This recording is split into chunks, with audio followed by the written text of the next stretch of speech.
जी अस्सलाम वालेकुम स्टूडेंट्स। आज हम अपना पहला टॉपिक जो है वो डिस्कस करने लगे हैं और हमारा जो टॉपिक है उसका नाम है activity based costing. Paper MA के अंदर जो इसका बेसिक लेवल है, बेसिक नॉलेज लेवल का जो पेपर था, उसके अंदर हमने एक्टिविटी बेस्ड कॉस्टिंग का एक इंट्रोडक्शन देखा था ऑल्टरनेटिव कॉस्टिंग मेथड्स के अंदर। वहां पे हमने और कॉस्टिंग मेथड्स की भी बात की थी, जिसमें target costing, life cycle costing और आपकी इन्वायरमेंटल कॉस्टिंग जो है वो देखी थी। यहां पे हम पीएम के अंदर डिटेल में बात करने जा रहे हैं एक्टिविटी बेस्ड कॉस्टिंग की। स्टूडेंट्स, एक्टिविटी बेस्ड कॉस्टिंग एक सिमिलर अप्रोच है जैसे कि हमने एब्जॉर्प्शन कॉस्टिंग के अंदर सीखा कि एब्जॉर्प्शन कॉस्टिंग जो है वो ओवरहेड्स को कैसे डील करती है, या हम एब्जॉर्प्शन कॉस्टिंग में एक यूनिट पे कैसे ओवरहेड्स को चार्ज करते हैं, वो हमने एब्जॉर्प्शन कॉस्टिंग में बड़ी डिटेल में सीखा। तो एबीसी के अंदर भी हम बात करेंगे कि हम अपने ओवरहेड्स को कैसे ट्रीट करेंगे, कैसे उसको चार्ज करेंगे अपनी प्रोडक्ट की कॉस्ट में, और कैसे हम अपनी प्राइस एक्यूरेटली कैलकुलेट कर सकते हैं by using the activity based costing. Activity based costing को समझने से पहले हमें कुछ और बातों को जहन में रखना है और यह देखना है कि आखिर क्या जरूरत पड़ी थी कि हमें एक्टिविटी बेस्ड कॉस्टिंग को डेवलप करना पड़ा, और इसके साथ साथ हमें और कॉस्टिंग मेथड्स को भी डेवलप करना पड़ा अंडर द मैनेजमेंट अकाउंटिंग। तो सबसे पहले तो हम बात करते हैं changes in the business environment की। तो स्टूडेंट्स, आज से 40 साल पहले, 40 years ago, उस वक्त जो फैक्ट्रीज थी वो बहुत ही सिंपल थी। उस वक्त ज्यादातर काम आपका लेबर से लिया जाता था, प्रोडक्ट्स कम तादाद में बनाई जाती थी, कम क्वांटिटी में बनाई जाती थी, प्रोडक्ट्स ड्यूरेबल बनाई जाती थी, और उस वक्त आपका कम काम मशीनों के थ्रू लिया जाता था। ये वक्त की बात है 1970s के दौर की, कि जब उस वक्त ज्यादातर कंपनीज का जो फोकस था वो इंडस्ट्रियलाइजेशन पे था, वो फैक्ट्रियां सेटअप करने के ऊपर जोर था कि बस कंपनी ज्यादा से ज्यादा बड़ी फैक्ट्री सेटअप करे और हम ज्यादा से ज्यादा यूनिट्स को प्रोड्यूस करें, और नंबर ऑफ यूनिट ज्यादा प्रोड्यूस करेंगे, प्रोडक्शन जितनी ज्यादा होगी, कंपनी ये सोचती थी कि उसका प्रॉफिट भी ज्यादा होगा। उस वक्त आपकी प्रोडक्ट्स की जो रेंज थी वो कम थी, कम तादाद में, कम आपकी टाइप्स ऑफ प्रोडक्ट्स में कंपनी डील करती थी। जैसे फॉर एग्जांपल सिर्फ 2 या 3 प्रोडक्ट्स में कंपनी डील करती थी, और जिसकी वजह से आपके ओवरहेड्स का खर्चा भी कम था।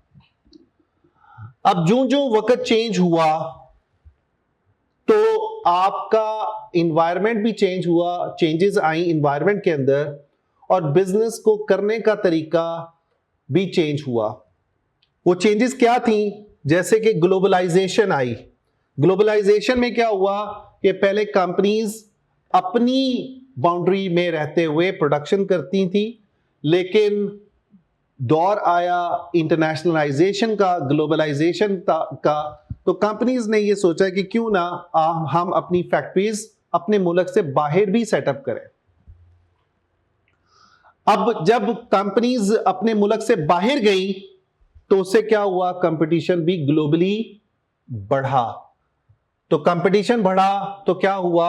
आपकी प्राइस भी कंट्रोल्ड हुई, प्राइस को भी कम करना पड़ा।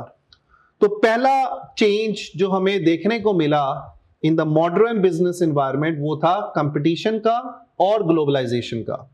दूसरा जो चेंज आया वो आया कंप्यूटराइजेशन का, कि पहले दौर में हम चीजों को बनाते थे वर्कर्स के थ्रू, मैनुअली बनाते थे, हाथों से चीजों को बनाते थे, लेकिन बाद में हमने कहा कि नहीं यार, वही काम हम मशीनों से लेंगे, और मशीनों को इस्तेमाल करने से हमारा इलेक्ट्रिसिटी का खर्चा भी बढ़ा, ओवरहेड्स का खर्चा भी बढ़ा।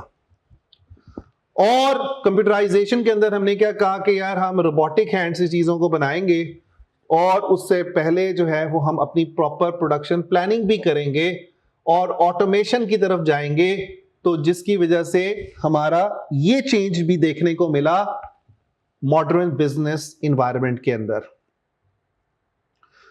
उसके बाद स्टूडेंट्स तीसरा इंपॉर्टेंट चेंज जो आया वो था प्रोडक्ट का लाइफ साइकिल। पहले जो चीजें हम बनाते थे वो 10-10 साल 15-15 साल के इस्तेमाल के लिए बनाते थे। गाड़ी बना रहे हैं तो 20 साल का एक्सपेक्टेड लाइफ को जहन में रखते हुए हम गाड़ियां बनाते थे, या हम कहते थे कि यार एक प्रोडक्ट को कम से कम 10 साल इस्तेमाल जरूर करेंगे। लेकिन कस्टमर्स ने कहा कि भाई हमें हर 1-2 साल बाद कुछ नया देखने को मिले, कुछ इनोवेशन नजर आए। हमने पुरानी चीजों को ही इस्तेमाल नहीं करते रहना, हमें नई नई मॉडर्न चीजों को भी देखना है, या टेक्नोलॉजिकली एडवांस प्रोडक्ट्स को भी हमने इस्तेमाल में लेकर आना है। तो best example is the cell phones जो आपकी जेब में पड़े हुए हैं। आज हम अपने सेल फोन को 1 साल बाद ही हम उकता जाते हैं, हम कहते हैं कि यार साल बाद हमें चेंज करना है, नया मोबाइल लेना है, नया मॉडल लेना है जो हमारा, जिसके अंदर अच्छी एप्लीकेशंस भी मौजूद हो, जो ज्यादा कम फास्ट भी हो, और जिसके अंदर 5G नेटवर्क की फैसिलिटी भी हो। तो वो चीज जो है वो बेसिकली हमारी लेटेस्ट हो हमारे हाथ में या हमारी जेब के अंदर। तो जिसकी वजह से क्या हुआ, प्रोडक्ट का लाइफ साइकिल भी शॉर्ट से शॉर्ट होता गया। पहले लोग सोचते थे शुरू में कि यार मोबाइल हम कम से कम 4 या 5 साल इस्तेमाल करेंगे, अब हम कहते हैं जी 1 साल बाद ही हम उसको रिप्लेस करेंगे विद अ न्यू फोन। उसके बाद स्टूडेंट्स माजी के अंदर हमारा चूंकि फोकस ज्यादा इंडस्ट्रियलाइजेशन पे था, प्रोडक्शन पे था, तो सर्विसेज जो है वो इतनी उसकी इंपॉर्टेंस समझी नहीं जाती थी। आज के दौर में अगर हम कोई प्रोडक्ट खरीदते हैं तो साथ हम ये भी एक्सपेक्ट करते हैं कि उसकी कोई ना कोई आफ्टर सेल सर्विसेज भी हमें मिलेंगी, या अगर कोई प्रॉब्लम आ जाता है तो कंपनी उस प्रॉब्लम को सॉल्व भी करेगी।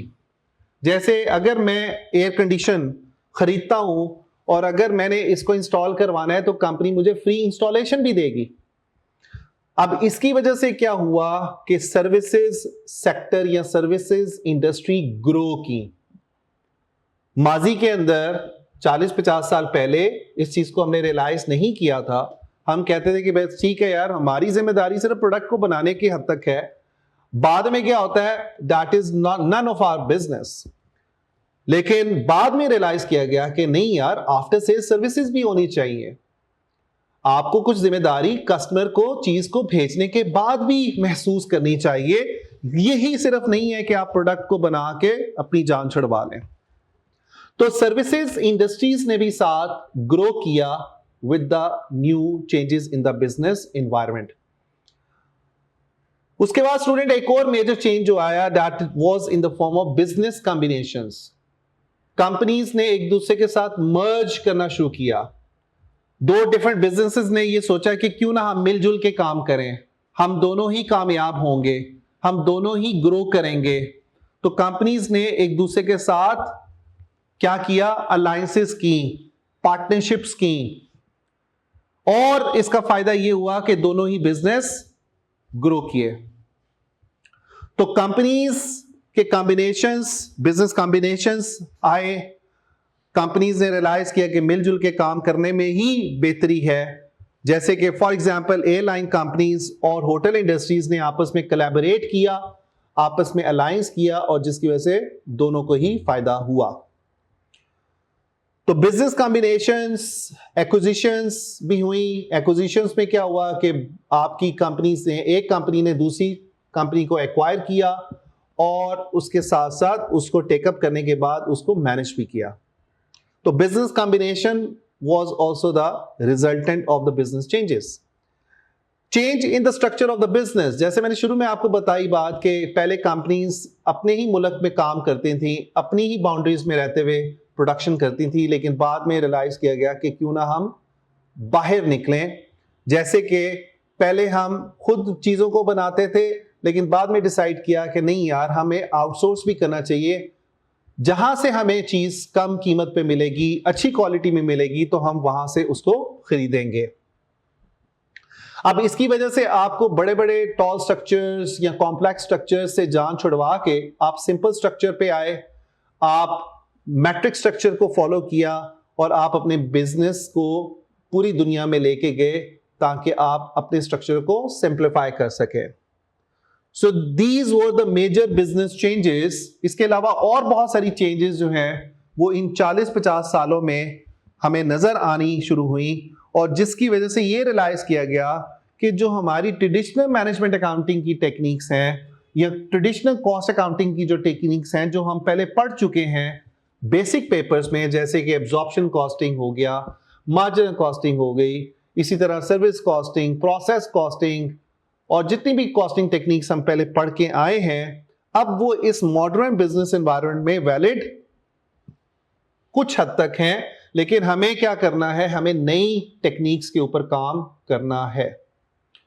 और उसी वजह से जो नई डेवलपमेंट्स आई जो मैनेजमेंट अकाउंटिंग के अंदर मौजूद हैं इस वक्त जो हम पढ़ेंगे, वो हैं जी एक्टिविटी बेस्ड कॉस्टिंग। यानी कि आप ये कह सकते हैं कि these are the resultant of those changes. वो जो चेंजेस हमने डिस्कस की उसकी वजह से हमें नई टेक्निक्स के ऊपर काम करना पड़ा, जो कि एक्टिविटी बेस्ड कॉस्टिंग है, जो कि लाइफ साइकिल कॉस्टिंग है, जो कि टारगेट कॉस्टिंग है, टोटल क्वालिटी मैनेजमेंट जिसको हम TQM बोलते हैं, जस्ट इन टाइम, JIT, और थ्रूपुट अकाउंटिंग, और इसके साथ साथ इन्वायरमेंटल मैनेजमेंट अकाउंटिंग जिसको हम EMA बोलते हैं।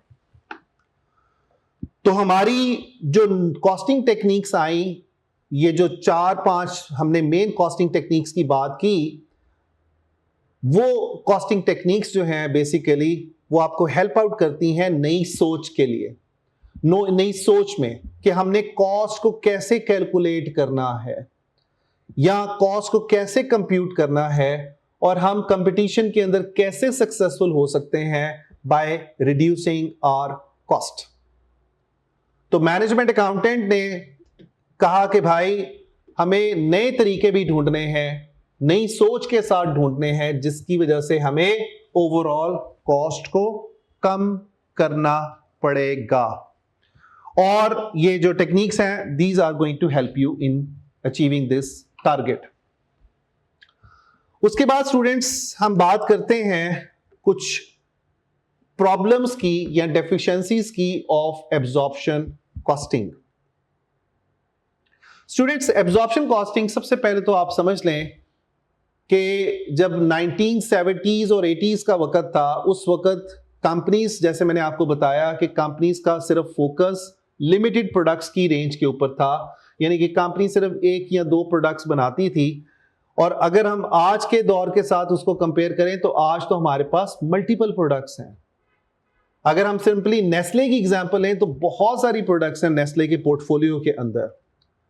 उस वक्त जो हम काम ले रहे थे, जैसे मैंने भी आपको शुरू में बताया कि उस वक्त हम ज्यादा काम किससे ले रहे थे, लेबर से ले रहे थे, यानी कि लेबर या मैनुअल इनपुट कर रहे थे चीजों को प्रोड्यूस करने के लिए या प्रोडक्शन करने के लिए।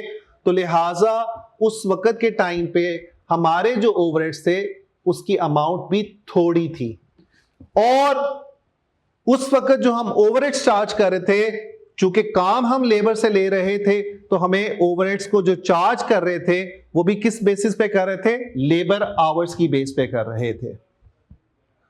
तो लिहाजा आज के दौर में अगर हम बात करें तो आज हम मल्टीपल प्रोडक्ट्स बनाते हैं, और कुछ ऐसी प्रोडक्ट्स होती हैं, कुछ कॉम्प्लेक्स होती हैं, कुछ सिंपल होती हैं, और इसके साथ साथ कुछ प्रोडक्ट्स को कम बैजेस के अंदर बनाया जाता है, कुछ को ज्यादा नंबर ऑफ बैजेस में बनाया जाता है। फिर इसके साथ साथ जब हम माजी में चीजों को प्रोड्यूस करते थे उस वक्त हमें ना इंस्पेक्शन करने की जरूरत थी, ना आफ्टर सेल सर्विसेज करने की जरूरत थी, तो लिहाजा ओवरहेड्स का खर्चा भी थोड़ा था। तो एक्टिविटी बेस्ड कॉस्टिंग ने कुछ डेफिशिएंसीज हाईलाइट की एब्जॉर्प्शन कॉस्टिंग के अंदर, और वो डेफिशिएंसीज में पहली जो डेफिशिएंसी थी वो थी employees all overheads are related to the production volume. Activity based costing कहा कि भाई आप तो सिर्फ ओवरहेड्स को चार्ज कर रहे हैं प्रोडक्शन वॉल्यूम के ऊपर, जो कि इसके अलावा भी हो सकता है जिसमें हम अपने ओवरहेड्स को चार्ज कर सकें। Then the second problem was highlighted कि it was developed when the production was only a narrow range of the products and overheads were a small fraction of total cost। जैसे मैंने आपको बताया कि यार जब आप प्रोडक्ट बना रहे थे तो आप थोड़ी प्रोडक्ट्स बना रहे थे, नैरो रेंज ऑफ प्रोडक्ट्स थी, और इसके साथ साथ जो हमारे ओवरहेड्स थे वो भी थोड़ी अमाउंट में थे out of our total cost.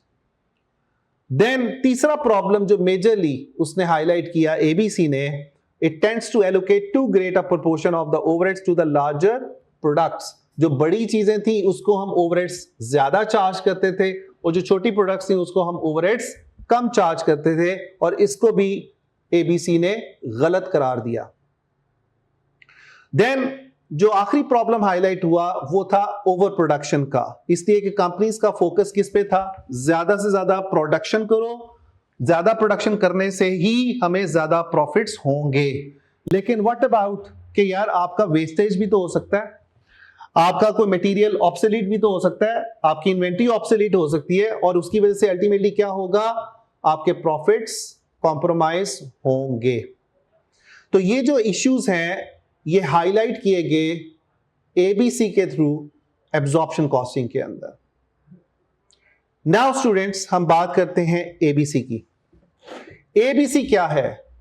It is a method of costing in which all overheads are distributed among the products on the basis of activities and their drivers consumption by them. ABC ये कहती है कि हम अपने overheads को charge करेंगे product की cost में, लेकिन कैसे करेंगे?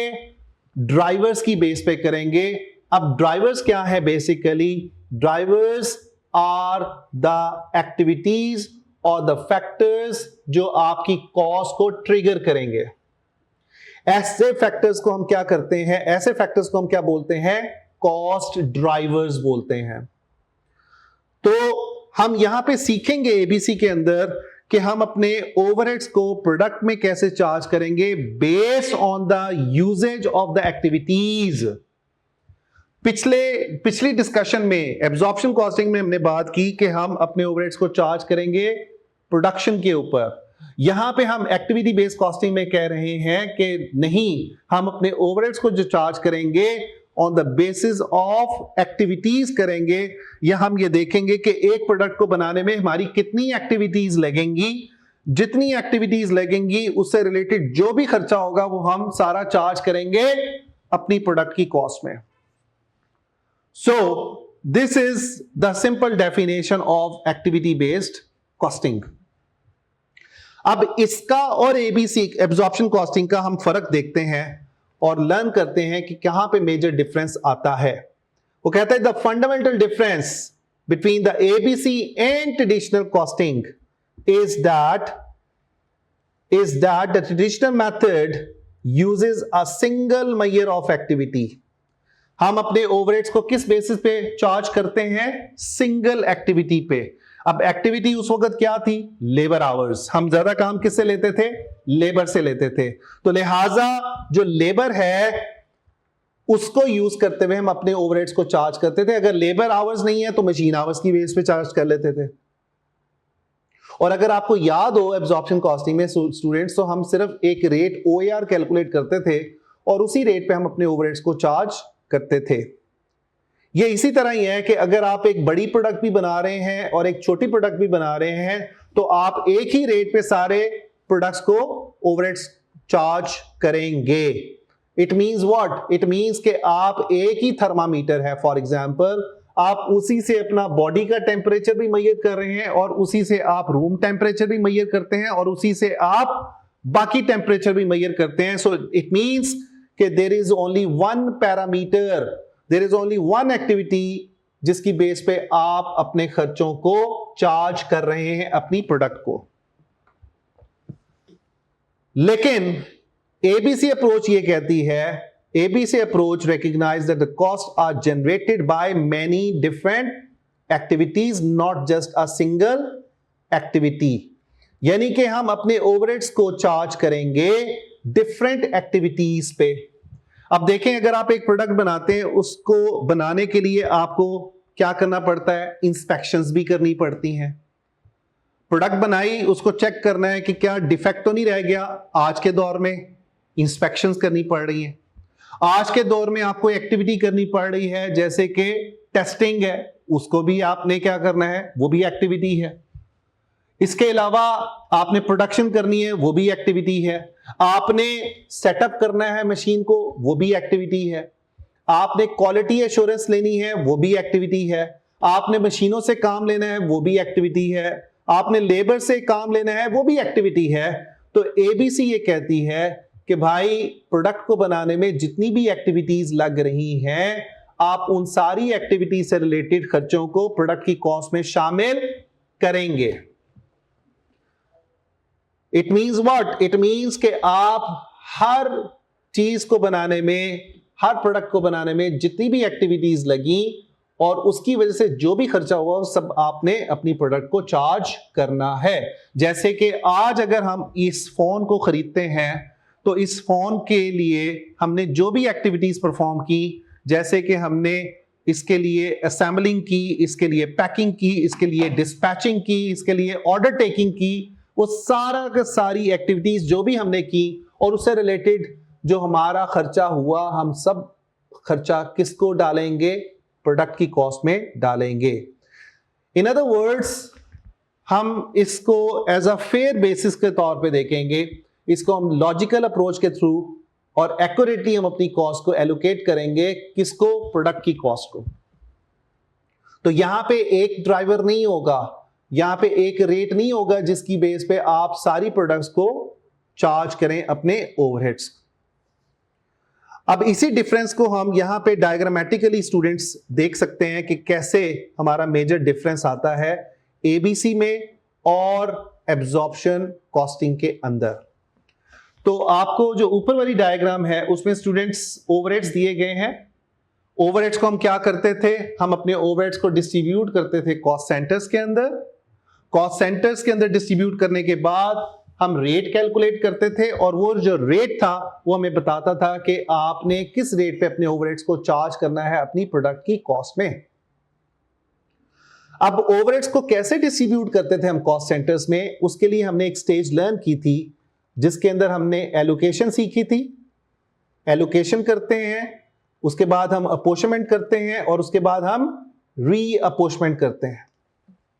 ये जो स्टेजेस थी दैट वाज हेल्पिंग अस के हम अपने ओवरहेड्स को डिस्ट्रीब्यूट करते थे कॉस्ट सेंटर्स के अंदर। और आपको याद होगा कि हमने दो कॉस्ट सेंटर्स की बात की थी पहले, एक कहलाता है प्रोडक्शन कॉस्ट सेंटर और एक कहलाता है service cost centre. So what ever the type of the cost centre is, हम उसको डिस्ट्रीब्यूट करते थे। उसके बाद डिस्ट्रीब्यूट करने के बाद यहां पे हम कैलकुलेट करते थे अपना OAR, ओवरहेड एब्जॉर्प्शन रेट, और वो रेट हमारा एक सिंगल एक्टिविटी पे कैलकुलेट होता था, मशीन आवर्स पे या लेबर आवर्स पे या यूनिट्स के ऊपर। उसके बाद स्टूडेंट्स अगर हम बात करें एक्टिविटी बेस्ड कॉस्टिंग की, तो एक्टिविटी बेस्ड कॉस्टिंग में हम क्या करेंगे? हम अपने ओवरहेड्स को डिस्ट्रीब्यूट करेंगे कॉस्ट पूल के अंदर। कॉस्ट पूल के बाद डिस्ट्रीब्यूट करने के बाद हम यहां पे रेट निकालेंगे, लेकिन हम इस रेट को नाम देंगे एबीसी रेट या एबीसी रिकवरी रेट। ये वही रेट है, उसी तरह का रेट है जैसे हमने कैलकुलेट करना सीखा था अंडर द एब्जॉर्प्शन कॉस्टिंग। अब वो जो रेट है ये हमें गाइड करेगा कि how much overheads we can charge to our unit of the product. Got it जी? तो मेजर डिफरेंस जो है वो हमें यहां पे नजर आ रहा है। एक डिफरेंस तो यहां पे कॉस्ट सेंटर्स का है और यहां पे है कॉस्ट पूल। अभी आगे चल के हम बात करेंगे कॉस्ट पूल और कॉस्ट ड्राइवर की। और साथ यहां पे अगर आप देखें तो यहां पे हमारा सिंगल रेट था OAR का, और यहां पे हम डिफरेंट रेट्स निकालेंगे for each category of the cost pools. और रेट कैसे निकलेगा उसका फॉर्मूला यहां पे हम लिखेंगे cost pool divided by cost driver. और ये फर्क जो है ये हमें बता रहा है कि भाई जितनी भी आपने एक्टिविटीज की उसके लिए अलग अलग आप रेट कैलकुलेट करेंगे। Right students? तो आज हमने जो सीखा, एक तो ये सीखा कि क्या चेंजेस थी, क्या वजूहात थी कि हमें नए कॉस्टिंग मेथड्स को डेवलप करना पड़ा मैनेजमेंट अकाउंटिंग के अंदर। और आज हमने ये सीखा, इंट्रोडक्शन लिया एबीसी का, कि एक्टिविटी बेस्ड कॉस्टिंग क्यों बनाई गई, उसका रीजन क्या था और इसके अंदर हमने क्या करना है। कल इंशाल्लाह ताला यहीं से ऑनवर्ड हम कंटिन्यू करेंगे, हम लर्न करेंगे स्टेप्स ऑफ एबीसी और इसके साथ साथ हम कुछ एग्जांपल्स जो हैं वो कैलकुलेट करेंगे, उसको सॉल्व करेंगे इंशाल्लाह ऑन द एक्सेल शीट, और उसके बाद हम जो है अगले टॉपिक्स की तरफ जाएंगे इंशाल्लाह। Thank you very much.